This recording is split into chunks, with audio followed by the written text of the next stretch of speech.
Last time I deleted a 21,000 line garden app and replaced it with a small agent. It does the job better and it costs almost nothing to run. The last video was the why. This one is the how start to finish.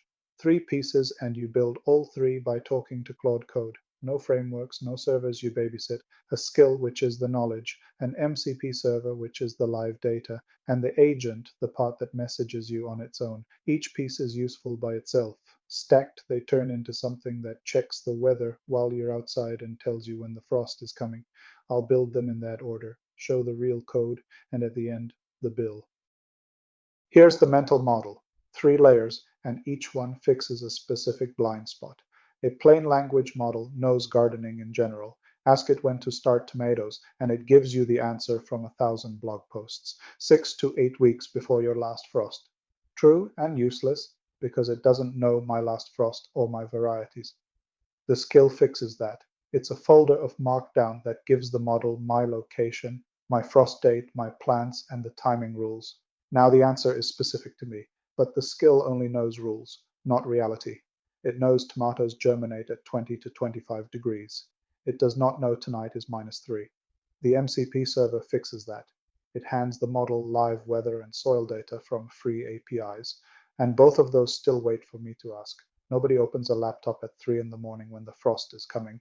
The agent fixes that. It runs on its own, watches the weather, and messages me first. Knowledge, then data, then autonomy. That's the whole video.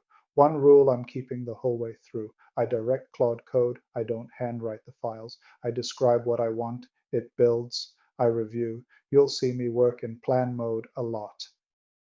Layer 1 is a skill. A skill is just a folder of Markdown that Claude Code loads when it's relevant. No build step, no code, no deploy. Here's the real one, a skill.md that holds the logic, a profile with my location and frost date, a plants file and a journal that track the season, and a references folder, timing, soil, containers, pests, the boring domain knowledge. The important part is in skill.md, and it's the difference between a useful tool and a toy. The dates are not hard-coded, they're formulas. Indoor sow date equals last frost minus n weeks, where n depends on the crop. Hardening starts 14 days before transplant. Last frost lives in the profile, in one field. So when I move, or when the forecast shifts my frost date, I change one line and every recommendation recalculates. A calendar that says plant in May is wrong everywhere except one place. A formula is right everywhere. I don't write this file by hand. I tell Claude Code what behavior I want in plan mode and let it draft. Create a gardening skill in .claude skills garden, skill.md for the logic, a references folder for domain knowledge, and personal files, profile, plants, journal created through an onboarding dialog. Use parametric timing relative to last frost. No hard-coded dates. It proposes the structure, I read it, I adjust, I approve. Then the test that makes it click. Skill off. I ask when to start tomatoes. Generic answer. Skill on. Same question. Now it knows I'm in Kokkola. Last frost June 15th. Growing in containers under lights. And it does the math per variety. San Marzano on April 6th. Sungold on April 20th. Same question, completely different answer. The knowledge that needed database tables and migrations in the old app is a handful of text files here. Nothing to deploy, nothing to keep alive. Layer 2 is an MCP server. MCP is how you give the model real abilities like reading live data instead of guessing from training. This one exposes 8 tools. 7 of them read data, 16-day forecast, frost risk, soil temperature, daylight, evapotranspiration, soil type, and an aggregator that ties them together. In the last video I showed you those 7. The 8th is new here, and it's the one that matters for the agent, garden write. It writes back to my plants and journal files. We'll use it in layer 3. It's the reason the agent can keep my records without me touching anything. Every read tool hits a free public API. Open Meteo for weather and soil, sunrise sunset for daylight, soil grids for soil type. No keys, no accounts, no bills. The whole server is just over 700 lines and 2 dependencies. The MCP SDK and Zod for validation. That's it. The pattern is 1 tool per file, and it's tiny, Here's the forecast tool. A name, a description the model reads to decide when to call it, a XOD schema for the inputs, and a handler that calls the API client and hands back the result. Validate, fetch, return. Repeat it for each tool. The descriptions do real work. The model reads them to pick the right tool, so they're written for the model, not for me. One tool is smarter than the rest. Garden check is the aggregator. It calls the others, then filters by season and latitude. In March up here, it returns frost risk and grow light reminders. In July, it would return heat stress and watering. You don't get a wall of data, you get what matters today. And garden write is deliberately the only way to change a file. The agent reads freely, but every write goes through this one tool. One path, validated, auditable, instead of the model editing files however it likes. I scaffold this the same way. Describe it to Claude Code.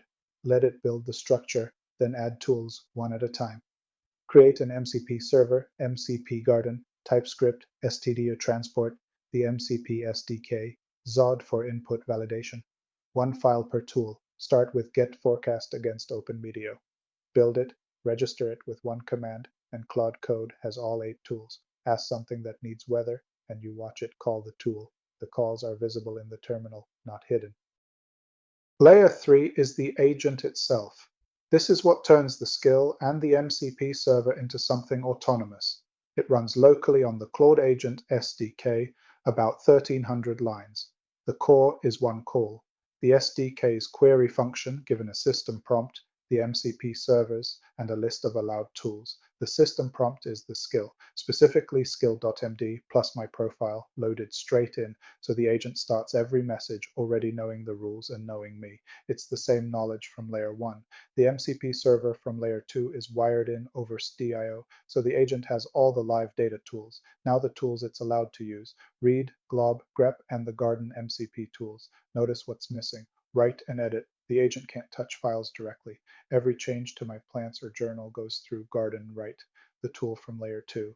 The system prompt says it in plain words. Do not use write or edit. They're not available. One audited path for every change. So a message comes in. When should I start hardening my tomatoes? The agent reads skill.md for the rule, reads plants.md for my varieties and their status, calls the forecast tool for next week's weather, and writes back one specific answer. You watch every tool call stream in the terminal, then the part that makes it an agent instead of a chatbot. It acts on its own. There's one scheduled job, a frost check, every 4 hours. And this part is worth copying. That check does not use the model at all. It calls the weather API directly, scans the next 2 days of hourly temperatures, and if it sees -2 or colder, it sends a plain templated alert. 0 tokens. It runs even if my model budget is gone. I'll be honest, I overbuilt this part first, same as the app in video 1. I had a morning summary that woke the model up every day at 8. The code is still here. The crone line is commented out. The dumb frost check was already doing the useful part for free, so the daily model call wasn't earning its tokens. I turned it off. So the only thing running all day costs nothing. The language model only runs when I actually send a message. Nothing fires it in the background. One piece left. How the agent on my laptop talks to me on my phone. The agent runs locally. It can't take a public connection, so there's a small always-on bot on fly.io that owns the Telegram side. They talk over 2 endpoints. The agent polls every few seconds, 5 by default and configurable. Give me any queued messages. The bot hands them over and clears the queue. The agent processes them and posts the reply back through a second endpoint. Both calls carry a shared secret the bot checks, so nothing else can drive it. The design choice that matters here is graceful degradation. The bot is the always-on gateway. The agent is the brain. If my laptop is asleep, the bot still works. It just queues my messages and tells me the agent is offline. When the laptop wakes, the agent drains the queue. The weather threshold alerts live in the bot, so the basics keep firing even with the brain offline. You could delete the agent entirely, and the bot still runs. 0 coupling. The brain is a pure add-on. It also pushes data to a small read-only web dashboard, and it writes my task list into a notes app. Those are real, but they're a detour, so I'm leaving them out of this build. So what does this cost to run? The data is free, 3 public APIs, no keys, no accounts. The only thing scheduled all day is the frost check, and it never touches the model, so it's 0 tokens. The model only runs when I message it, which is a few times a week. The whole system runs on my own machine, plus one tiny free tier service. The numbers, honestly. 3 repos, just under 4,000 lines of source, 13 dependencies. In the last video, I put 4,590 on screen because I counted the whole repos. Source only, it's closer to 3,900. Same system, I'm just measuring with a tighter ruler. Against the 21,000 line app, that's roughly 5 times less code, and none of it is specific to gardening. Skill for the knowledge your domain needs, MCP for the live data it needs, an agent to make it act on its own. Swap the weather APIs for stock data, or your home automation, or your company's internal tools, and the shape is identical. The full written build is a free course. Every step, link below. The 3 repos are public, also linked. And if your company is carrying an overbuilt app and you suspect a small agent would do the job, that's the work I do at dev.inalab.com.